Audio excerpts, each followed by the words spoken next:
What drives you? Is it simply the product that you are selling? Is it the course that you want people to download? Or is it even your time? I encourage you to look a little bit deeper and to focus on what driving you being the purpose and what it is that you stand for. You see, your mission should be the primary focus, not the money. That's what we're talking about today. Is I have an amazing guest who is the CEO and founder of a company that is doing things in a radical way by using their mission to drive business rather than their desire to simply make more money. Sit back. You're going to want to tune in for this one. I'm Clara Capano, and this is Clarity in Action. Welcome to Clarity in Action. This is the show where we have real conversations that are going to challenge your perspectives and drive real action. So if you are tired of holding back and you're ready to make bold moves, this is the show for you. Join us as we are going to take you from confusion into clarity. Welcome back to another episode of Clarity in Action. This is one I am super excited about. I actually stalked this man on TikTok because I fell in love with his messaging and his product line and knew he would be a perfect fit to the show. And I also convinced them to be a sponsor. So, Trevor Silva, welcome to the show. Man, thank you for having me. I'm stoked to be here. Yeah. So, as I mentioned, I kind of came across you and you run an amazing small business that's gaining lots of traction as well as just putting out some phenomenal products. And I want to just talk a little bit about the pros, the pitfalls, all things, being an entrepreneur, small business owner that we all can take in, because I think on some level, we all are a CEO, we all run a business regardless of size. But the first question I want to ask you is, what was your moment of clarity that took you down the pathway of wanting to run a small business? The moment that I knew I wanted to run a small business was the moment I realized I had never wanted to run a small business. I promise you, it was the moment that I realized during the pandemic where I realized that I had no desire, never had in money or power. But watching the world, watching unfettered capitalism, watching these businesses run away uh, with money and not paying a living wage and not being sustainable, I realized the only way to change it was to become a part of the thing I never wanted to be a part of, Mhm. and to build it the right way, to build it the way that felt like it would honor the planet, honor people. And so it's interesting that I'm even here. I was a touring drummer for 16 years. Yeah. Technically, I own my own business, kind of. I own myself, like you just Mhm. said. But I didn't I enjoy the creative. But what comes with creative, of course, is running a business. Right. And so that comes with building a team and finding people that do what I don't do well. And honestly, I can do just about anything. It's being ADHD, it's the continued dopamine to want to continue to do something once Right. I've already created it. Oh, this is fun. Oh, I got to keep doing it. Exactly. Oh, Yeah. I love that. And the quote that comes to mind is be the change you want to see. that's it. And I love how you said, you created something because you didn't want to just sit back and complain about it. You wanted to be part of the solution. Mhm. So I think that's really powerful and can unlock a lot of us who are just kind of sitting back on the sidelines. You also brought up this idea of, coming with running a business also means a team. And the big thing that you brought up is you brought in people who were really good at doing the things you were not good at. I Mhm. want to expand on that because I think so many times, especially when we're starting a business, we, I don't even want to say we try. I think we convince ourselves no one can do it better than me, or I have to do it all. And that keeps our growth from happening. So Right. talk about how you went into that, about identifying, first of all, where you're weak and how to bring on the right people, because it's not always our best friend. It's not always people that we necessarily would hang out with. It's the ones who can get the job done.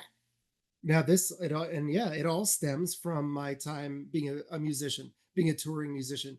I always was a band guy. I always wanted to be part of a band. But I did have some bands, but I was usually a hired gun. So I'd usually go play whatever was paying the best. And what I learned from that from it was first of all that I didn't want to be a hired gun. That just felt like a day job I had to be gone Mhm. 24/7 to do. But what I did was I always loved the band idea. And so when I started building this company, that's what it is. It's building a band. You when you're bringing in a guitar player, you bring in the best guitar player. You don't bring in a drummer that's pretty okay at guitar. No, you put the drummer on drums. You Right. don't bring in a bass player, etc. So you bring in the people who are the best at their instrument and you put them on it. Now, the one thing you have to prepare yourself for when you're building a band and you're bringing in new players is that every new voice, every new instrument, everything that joins is going to augment the sound. Mhm. And so I think when it comes to building anything is understanding what the greater sound is going to be, but letting it evolve as it will. So having basically meaning mission before money. The mission of this company has always been people before profit, diversity, eco-friendliness, sustainability. Now, how we get there can be any number of different voices coming in and changing that Mhm. sound. So when I started building this band, the first, actually, besides just my partner, my wife and I, the first partner we brought in is our creative director, Alex. And Alex has been a friend of mine. I've known him about 20 some years. We didn't talk for a bunch of years just because we were living in different places. Life went on. But he was just on my heart and I reached out to him. He's a graphics and branding professional. He's been doing that for 20 plus years. And so I was like, I offered him 20% of the company. We talked, of course, first what it would, entail, but offered him 20% of the company without having to buy in. Just, I need you to dress us for the job that we want, not the job that we have. Mhm. So if I have an idea, I need you to make it pretty. I need you to make it look professional. And so he was the first one I brought in. Now, could I have learned to work, the Adobe products better, Photoshop and Illustrator? Sure. But does that serve the greater good, the greater vision of the company? No, I'm Mhm. bogged down in that. So to lose 20% of the company is not to lose anything. 100% of nothing is nothing. But So well said.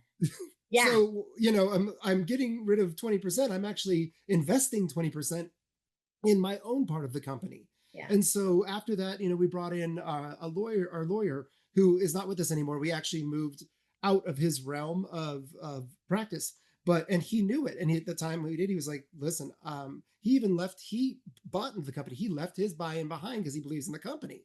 Our web developer, who's also moved on because it was becoming too Mhm. busy, but same thing. She was like, I love this.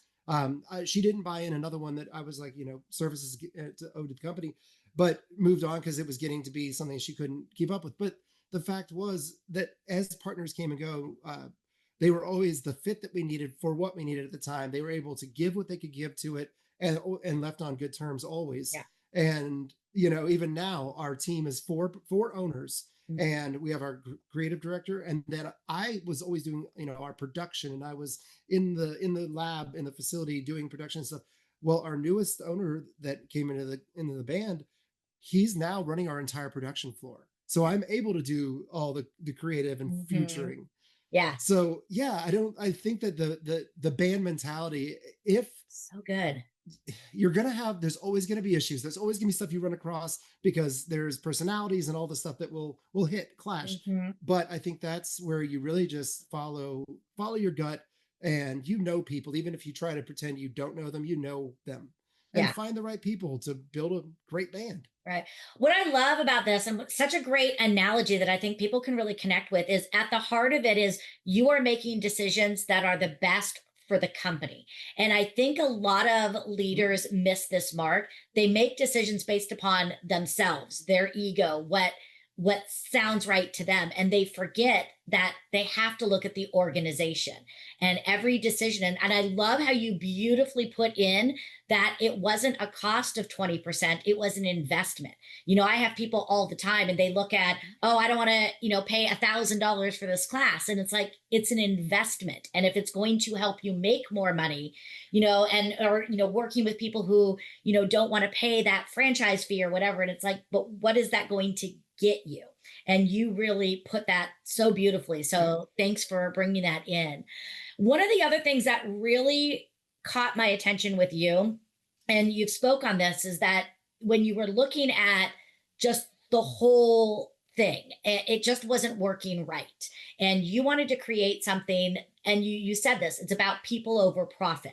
And I think a lot of people say that, but as well as I do, not everybody models that. And this is what comes Yeah. into mission and purpose. And one of the things that I speak with a lot of the companies that I work with on is it's got to be something bigger than you. People don't buy what you do, they buy into the why. You can have a great product, but it's that connection piece, which is something that you and your team, your band has nailed.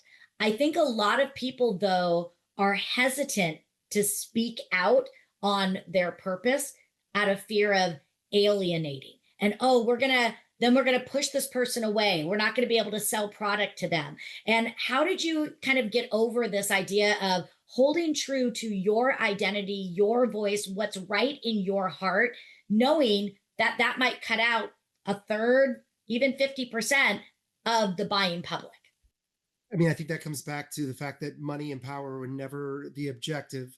And if you think about the fact that, let's say half the country, 170 million people, let's say that is our demographic, and each of those people buy $20 worth of products a month, and we're looking at making $3.5 billion a month, $1.5 billion a month, a lot of money. And you're making billions a year if you just reach that half. So it's such a dumb argument for a small business to be like, we have to reach everybody. Reach a quarter of that, Yeah, and you have exactly. a business that's making over $1 billion a year. Mhm. So forget about that.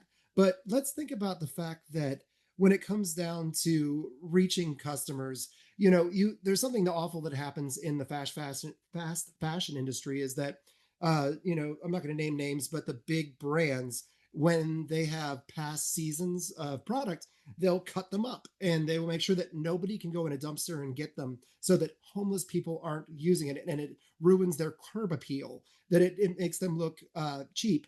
And I think that's such a, first of all, horrifying thing to do. But secondly, why not do that from the beginning? Why not set the standard of your people? And your people are the people that will be representing your brand.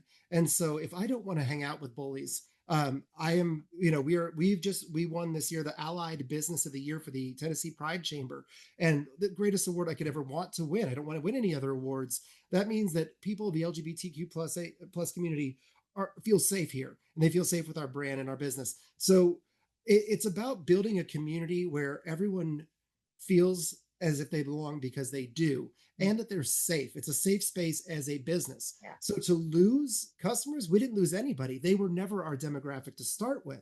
Mhm. If you're going to, and we always say, if you don't suck at being a person, we might be for you. But that doesn't, we're not saying anyone is, excluded. We're saying that you may have a choice to make. You can choose not to suck. You can choose not to bully people. You can choose Mhm. not to be horrifyingly terrible to humanity. If you choose that route, Mhm. then we are for you. Yeah. Otherwise, there's enough Okay. for Yeah. everybody, and we don't need it. Yeah. We don't need them. And I love that. One of the things that I teach a lot of the salespeople I work with is, when you sit down, they always think that, because we've been told the customer is always right. And they're like, oh, well, the customer's interviewing me. I've got to sell to them. I've got to win them over. And I'm like, yes, they are interviewing you, but you're also interviewing them.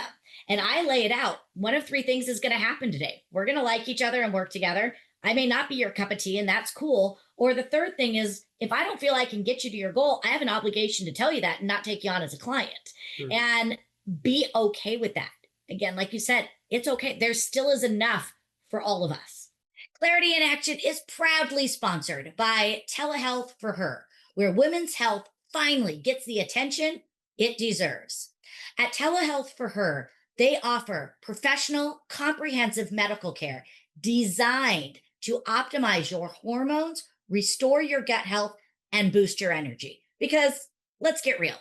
Who doesn't need more energy? Your body is the foundation of everything you build. So let's make sure we are fine tuning it for optimal performance. So if you've been out there crushing it in life, but still feeling a little bit off with some of that brain fog, hormone changes, sleepless nights, or emotions that are all over the place, I'm here to tell you, you are not alone. Telehealth for Her helps ambitious women just like you take back control and feel like yourself again so that you can keep leading with purpose and power. Check them out at mariahprinceallen.com or Telehealth for Her and start your journey back to a vibrant, unstoppable you. Clarity in Action is proudly sponsored by My Cluck Hut. Yes, the soap company that is the one your mother should have warned you about. Now, don't let the name fool you. This eco friendly soap company will get you clean without feeling dirty. But you know what? My Cluck Hut is about more than just getting clean. They have built and continue to grow a community that gives a cluck about the planet, about people, and about creating a reality where diversity and sustainability are not a pipe dream, but fundamental core values. So when you shop with My Cluck Hut, you're not just buying soap. You're choosing to be a part of something bigger than any one of us can be alone. So if you believe in shopping with purpose and from a brand that isn't afraid to speak truth to power, then go check them out, mycluckhut.com. The 2025 Tennessee Pride Chamber Allied Business of the Year. My Cluck Hut, it's more than a soap company, it's a clucking revolution. So, we talked about building the band. We talked about, making these decisions for the organization. I also know that the road to business entrepreneurship is not always paved and is not always pretty. In rewinding time, looking past over the last, 5 years since you began this journey, what were maybe some of the lessons you've learned? If you could go back in time and rewind it, what were some of the things that maybe the missteps that you would say, oh yeah, Trevor, I wouldn't do this again? It's difficult to say because I honor every misstep. Every misstep is such a great learning curve, such a good learning lesson. Um, Honestly, I don't think I would change anything that I've done to this point because of the fact that everything I've done has been done as a team and with input. And beyond that, if it was something that needed done, it was based in mission and never in the actual Yeah. the money that would come from it. I would give advice wise is just knowing that if you're going to do something the way we've done it, which is not taking venture capital, which is putting in the blood, literal blood, sweat, and tears, is that you really want to make sure it is mission before money. Because I would have quit so Yeah. many times if it was just for money. Mhm. Um, I, I don't. It is really hard to say. I don't think I would change anything because to change something would be to take away a learning lesson Yeah. of something that I'm so glad happened, and I actually excites me to think about because I got better at whatever it was because of it. Does that make Sure. sense? Absolutely. And that's the thing is, again, as long as we're learning, there are no mistakes. Yeah, And I think, it's so easy to go back and say, oh, I wish I didn't, but you wouldn't I'm have so been glad where I you are. did. Yeah. I'm so glad I did. Mhm. I'm glad I made any mistake I made. I'm glad I made then, Yeah. and I'm glad I'm making now, and I'm not making in the future. It gets that mistake out of the way. Hmm. It And I gets love ahead what of you said, mission over money. And always always. say, you'll make enough money when you hold true to your mission. Hmm. And I I mean, think I've that's the learned big problem is a lot of people I don't think are clear on their mission. no, and that don't start a business unless for us. I always say that soap is our vehicle, and our products are insanely good. That's the crazy part, and they're eco-friendly and they're sensory friendly and all this. But they're the vehicle. They're the vehicle because I realized that we couldn't take big business down by taking them on head on, but Mhm. how we could take them down is by affecting their bottom line or at least forcing their hand to change. Yeah. If they see they're losing sales to companies that are being eco-friendly and prioritizing people, well, they're going to change because they look at their board goes, we lost money. Well, board never wants to lose money. Well, how do we get that market share back? Well, we need to start paying a living wage. We can't just greenwash this. We need to be sustainable. Yeah. And so I think that is the revolution we're hopefully building with other brands that work with us. I'll tell you, like Dave's Sweet Tooth is another brand that I talk to the owner. We keep in contact about growth and what we're doing because they're out there speaking truth to power and not afraid to speak up.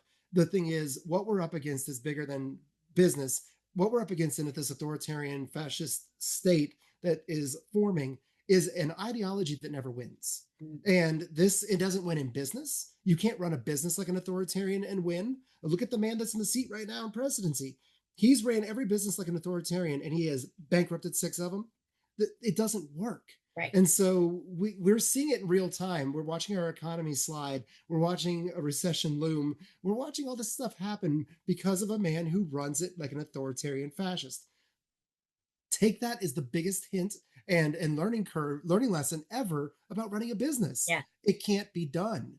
You Hmm. have to work as a team. You have to remember that everyone is part of the band. Everyone's a songwriter.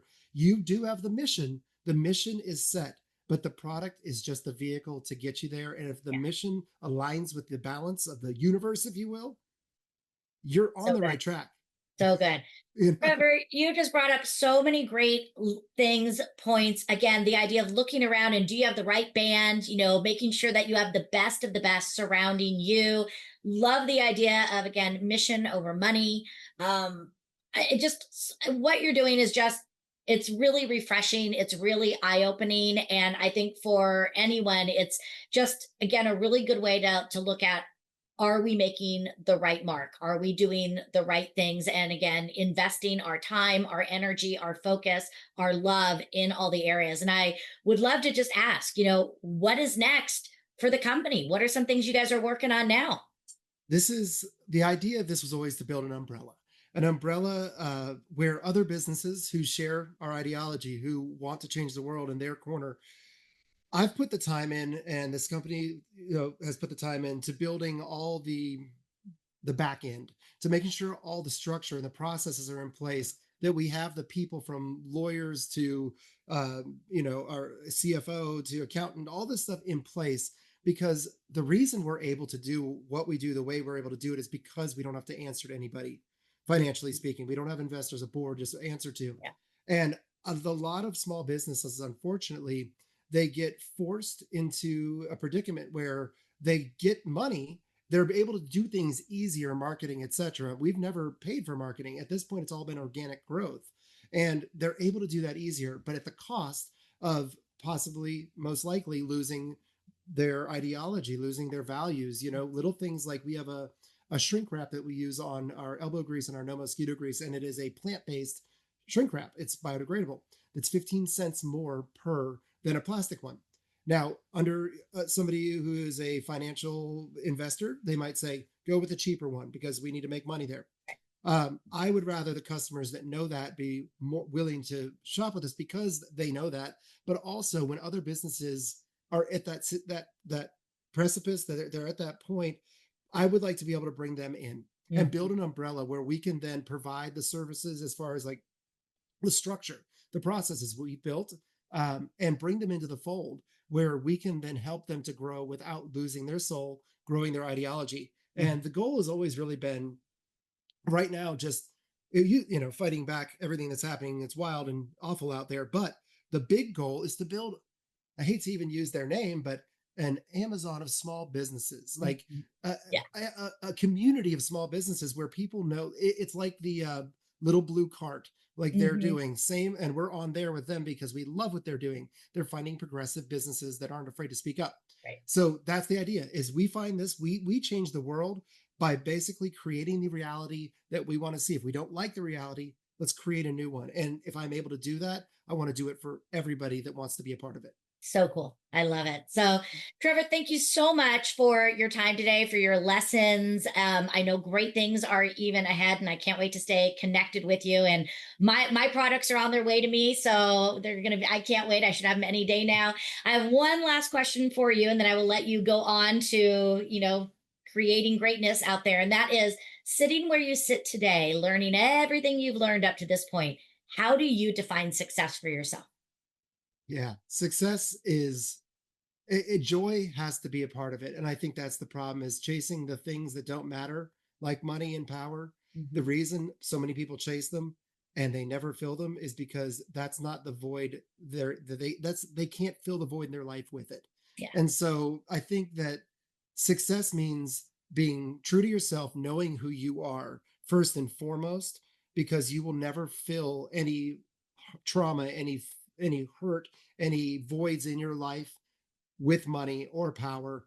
You have to fill those first. You have to solve those first, because that can only then lead to joy. And as long as you have joy, you're successful. Love that. Wonderful.